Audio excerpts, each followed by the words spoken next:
महाराष्ट्र माझा news channel like करा, share करा, सबस्क्राईब करा, बेल नोटिफिकेशन ऑन करा व रहा अपडेट.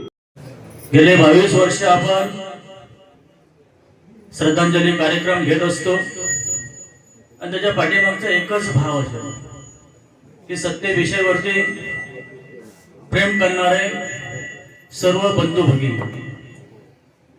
नाडकर्णी साहेबांनी सांगितलं तो काळ होता तो तुम्ही आम्ही पाहिलं आणि ज्यावेळी अशी व्यक्ती आपल्या गावातून किंवा आपल्या वाडीतून किंवा परिवारातून निघून जाते आणि त्यांचे जे उणीव असतं, त्यांचे जे कार्य असतं, ते कार्य सतत नवीन पिढींना जागृत करण्याचं काम, त्यांचे विचार, त्यांचे काम करण्याची पद्धत आणि आठवण ते सत्यविषयी मित्रमंडळ करत असतात.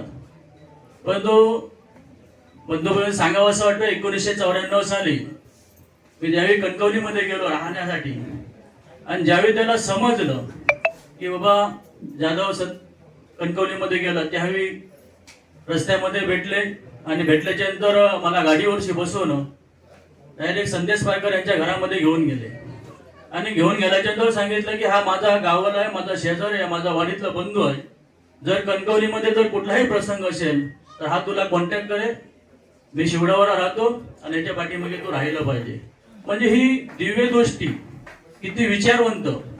आणि त्याच्या पलीकडे जाऊन वडिलांनी पण सांगितलं होतं की ज्यावेळी आता म्हणजे वडिलांना अटॅक आला होता आणि अटॅक आल्याच्या नंतर बाबा विशांच्या घरामधले आणि आमच्या घरामधले चांगले संबंध आणि शिवडाव गावामध्ये जर जातीयता नष्ट करण्याचं काम जर कोणी केलं असेल तर केवळ भिशा कुटुंबियांनी केलं आणि त्याचे सतत तुला त्या ठिकाणी ऋण किंवा त्याचे संबंध तुला ठेवावे लागतील. आणि त्याच पद्धतीमध्ये मी स्वतः सुद्धा आजपर्यंत त्या कुटुंबामध्ये सुद्धा तसेच संबंध ठेवण्याचा प्रयत्न करत आहे.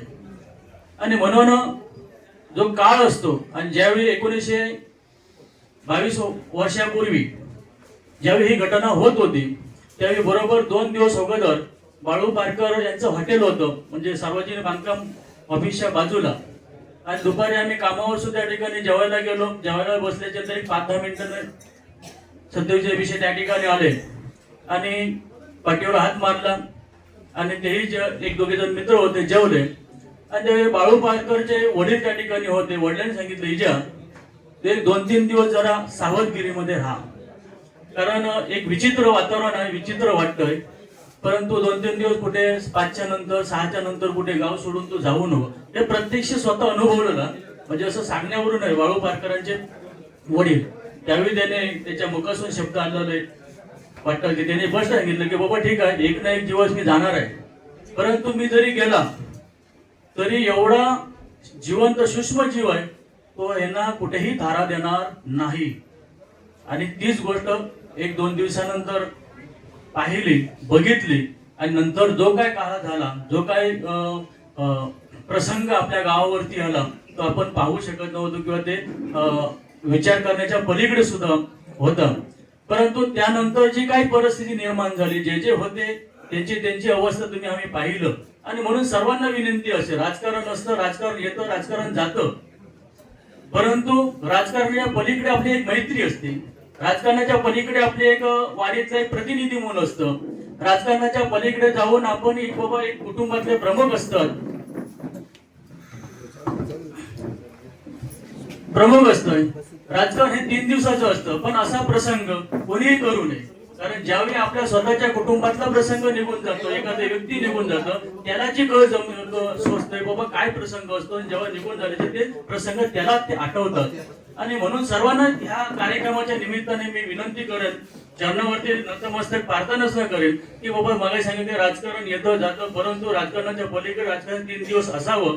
परंतु असा प्रसंग कोणावरती येऊ नये, असा कुणाच्याही कुटुंबावरती, कोणाच्या गावावरती किंवा कुटुंबावरती येऊ नये, याची दक्षता सर्व आपण युवकांनी, युवा पिढीने या ठिकाणी यांच्या पुढच्या काळामध्ये घेऊया, जेणेकरून एकोपा निर्माण होईल. आणि एका दिल्याने सत्संग जो राजकारण असेल त्याला आपण जो निवडून त्याला सपोर्ट करून आपलं काम विकासाच्या माध्यमातून जे सत्यविजय विषयाचे स्वप्न होतं, जरी बोललं असेल परंतु काम करण्याची जी पद्धत होती ती एकोप्याची होती. बोलतो असं म्हणत होतं विरोधक आहे, मी त्याच्याकडे कसा जाऊ, जरी आम्ही रस्त्यात काम करत असताना बघितलं, रस्त्या एका जर पडलेला जरी असेल तो असं म्हटलं की बाबा माझा विरोध आहे, माझ्या विरोधामध्ये यांनी काम केलं, मी आता कसं उकलू, पण तो गाडीमध्ये घालून तो दवाखान्यामध्ये जाऊन औषध उपचार करत होता. हे विचार ज्यावेळी आम्ही आमच्या जीवनामध्ये अंमलात आणू, हे आणून स्वतः ते उतरू आणि चालू, तेव्हा खऱ्या अर्थाने श्रद्धांजली कार्यक्रम आपण घेतोय सिद्ध होईल. आणि म्हणून माझ्या कुटुंबियाच्या वतीने, जाधववाडीच्या वाडीच्या वतीने, भारतीय मजदूर संघ सिंधुदुर्गच्या वतीने की त्या आत्म्याला शांती लाभो आणि या